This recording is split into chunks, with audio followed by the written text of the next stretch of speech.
Alright, man, how's everything going? How's everyone doing here? We're back over here on the Mustang. We ran into some problems. We got some parts over here. And this is what today's task is. We're going to change this front bearing retainer. Right here, I got a Ford Performance one. This thing's really choppy right here. So we're going to take this off, put this new one on over here. I got a Ford Performance. Here's the part number. And then let's take a look at my beauty. It's supposed to be one of these hardened. Boom. And this is it. From what I understand, there's a crush sleeve that goes in. Let's see. A bearing race that goes in over here. And then we have a shim, whatever's in my old one, that goes sitting right there. Little RTV bolted in, easy job. Picked up some new ARP flywheel bolts, so we got these. Here's the part number if you need it. So there's that one. I got the McLeod clutch right here. Got a brand new one. It is the Mustang, what was it, Street Pro, I believe it was? Yeah, Street Pro. It's an organic clutch, no ceramic in it. So here we go. Comes with everything: clutch, pressure plate, alignment tool. There should be a throw-out bearing in here too. So it'd be nice to have a nice new clutch in the car. I actually had this on stock right here on the shelf. Brand new flywheel. So we have this AutoZone. I've had good luck with these, so they're under $100 and they're pretty good. They're heavy though. Let's see. I got my old one right here.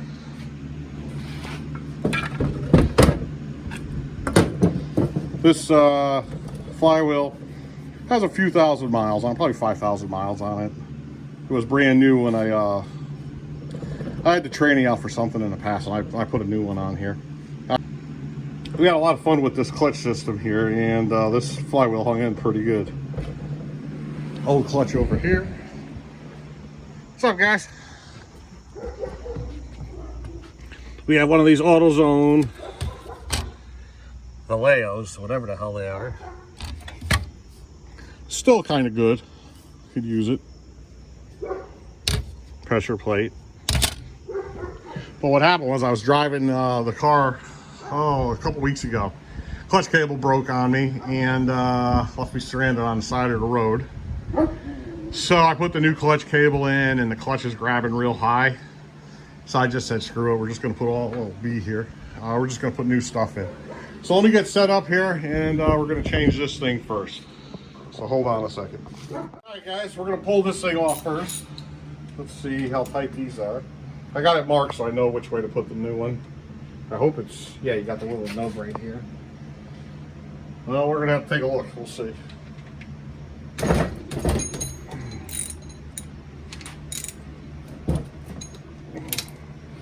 I'm just gonna break them all loose first. There we go. Oh, that one's tight.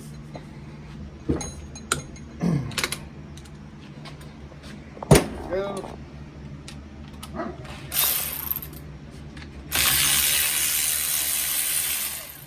I'm gonna go 1,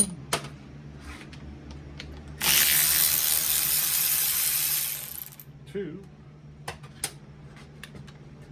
3. All right, OD on the action shot here. Uh-oh. Oh, hand me that pan. Just slide it over your foot.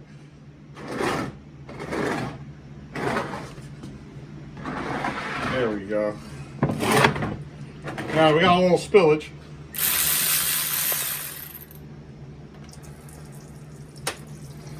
All right, remember I was going to pick up 2 quarts? There's probably 3 I'm going to need.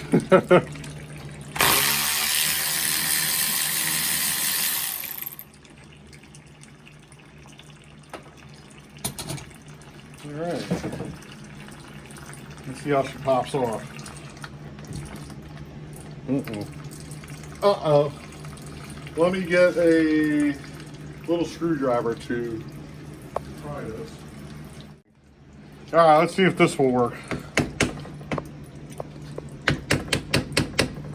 I got all the bolts right. Yeah. She's on there, fellas. But we're gonna.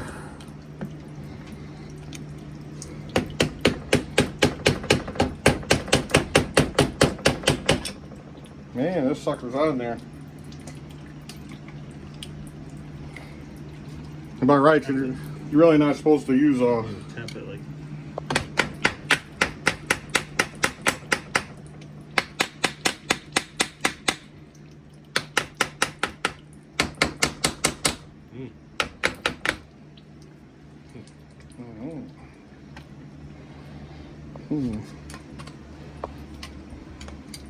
Here we go. I found a nice little section right here. Here we go. Probably on the other side too. Let's see. Oh, and there we go. Very nice. Okay. Yeah, that all looks really good. Here goes the inside of this. Here goes the. That's the bearing race, and then we should have a spacer in there. Oh, which side was up on this? So this side was up, and this little notch goes on the top to match with this, the yellow, and the bigger slot right here would be on the bottom. All right, guys, we got the two. Here goes the new one. Here goes the old one. Okay, the Ford Racing one has a thicker flange here at the bottom compared to this one. If you look at these two, the old aluminum one's a lot thicker than the Ford Racing steel one. I don't know if that's an issue. I did do the, this one is 12.5. We'll get the grease out of this one.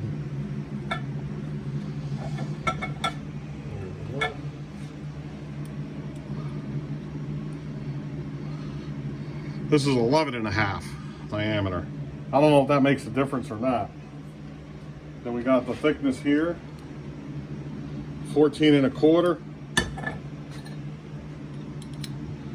14.25.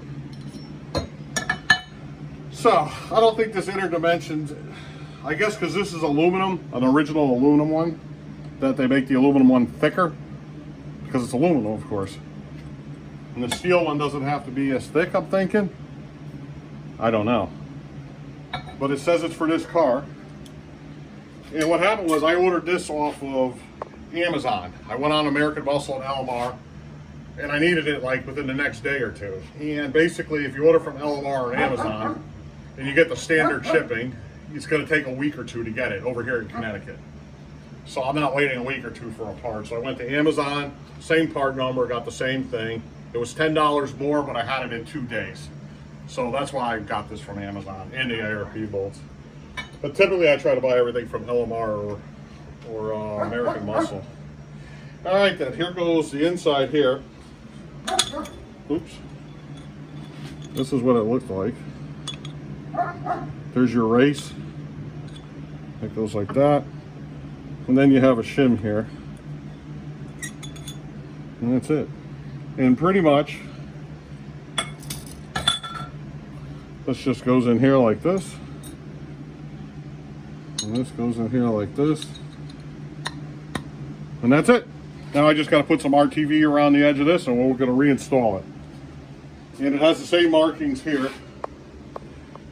Let's see. Here and here. And the bigger one's down here. So let me get some RTV on this and we'll install it. All right, buddies, we're all back here. We got this all set up here. Race is in here.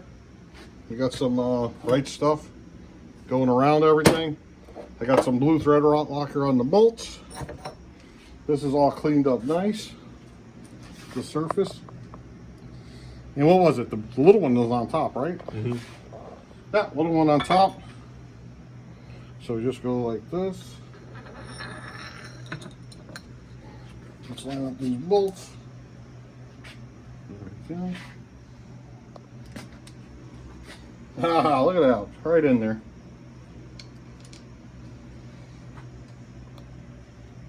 Here we go.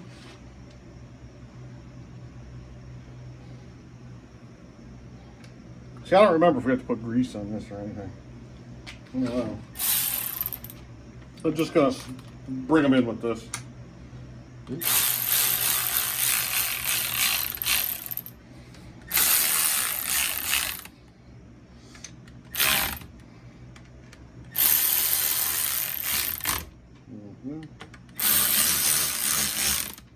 There we go. Now it says anywhere between, I think it said 11 pounds to 20 foot-pounds. According to the internet, someone quoting the, what do you call it? The Ford manual. So let's do 20 pounds. Let me snug them all up first. We got an inch-pound torque wrench here.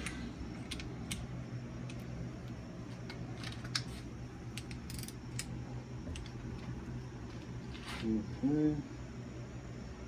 Okay. So let's go with this one first. Whoa. Oh. I don't want the fluid dumping out of it onto the new gasket maker, so that's why I got it up like this.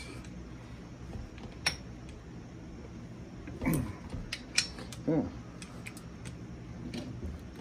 I don't think my my torque wrench is working here. It's hard to do. I should get a short socket.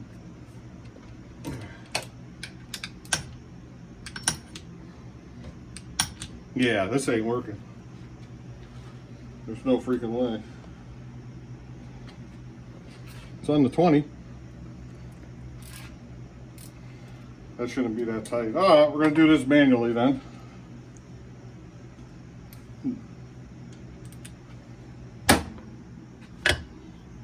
That's a bummer.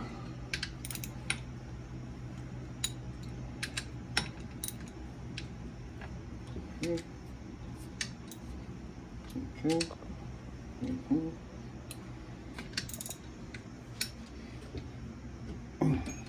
All right, so we're good to go now. She's on there. All right. All right, we're underneath here. We got the flywheel in. We're installing it right now. I use the old bolts to hold it in until we, because it's a pain in the ass to find the bolt pattern, the way it goes on these thing here on the flywheel. Anyways, we got that all lined up. One thing I wanted to note, make sure you put some sealant on your bolts, because oil will pass through those bolt holes on your flywheel. If you tip this motor over a little bit without the bolts in and the flywheel on, oil pours right out of the bolt holes on the crank. So make sure you use this stuff before you put it together. I forgot one time, and I thought I had a leaking rear main seal. No, I didn't put this thread sealant on it. So just a little what to do here in case you never did this before. All right, so we're getting back at it here. All right, so we got the flywheel in all nicely torqued. Here goes the McLeod, whatever, however you want to say it. Clutch. I'm gonna do an open box video here. Oops. There we go. That's looking nice. My bearing is already brand new in there. Hey, look at this one. Did my pilot bearing, doesn't mine have needles in it compared to that one? Came with the new throwout bearing. I have this one right here. At one point I put a new clutch fork in this car, and I put a center force throwout bearing. I think the center force is total shit though. We're not gonna reuse it. We're gonna reuse whatever came in this kit right here. Came with a centering tool. Oh yeah, here's the clutch.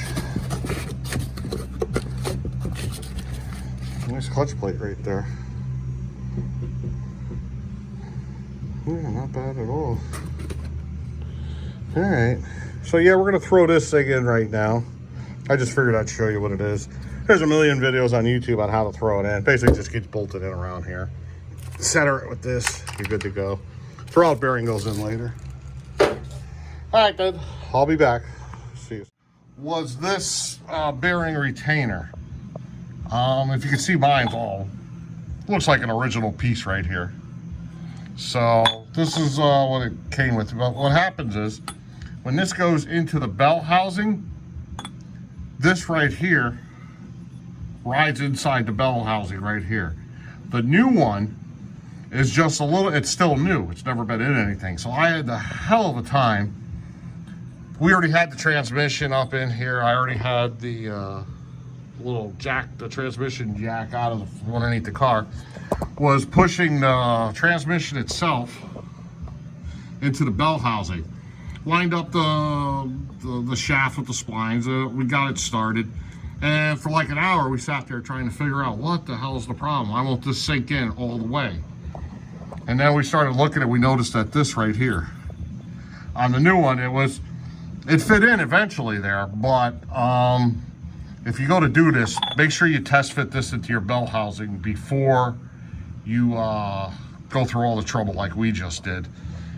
We forced it in. I don't, force is a strong word. We started all the bolts, and I would crank the bolts a couple of times on this side, and my buddy Lou on the other side would crank it in, and it went in. It went in smooth too. It wasn't like we had to force it in or anything. But it's not gonna, it just wouldn't slide in like this old one would. And I had this transmission out a few times before. You'll see in the other videos I have, but I fixed, was it third gear or reverse, broke on it. But yeah, so make sure you test fit this before, if you're working under a car without a lift, and you know what I mean, you're really, it's a pain in the neck like this. Just make sure you check this right here. Slide it into the bell housing, see how much force is required to push this in. And if you gotta, I would use a little Dremel and either hit this with like a stone or the inside of the actual bell housing itself, the inner circle inside there. Clean it up with a stone a little bit so this will slide in a little bit better. I would probably hit this up before I'd hit the bell housing. Just put it in a vise, just go around it like this with a stone a few times, and just keep pushing it in and out of the bell housing until you feel comfortable, you know? But that's it. All right, so we're gonna end this video here. Transmission's in, clutch is in, everything's all nicey nice. It's just buttoning everything up now. I'm just going from there. And yeah, so we're gonna end the video here, and yeah, see you guys later. Bye-bye.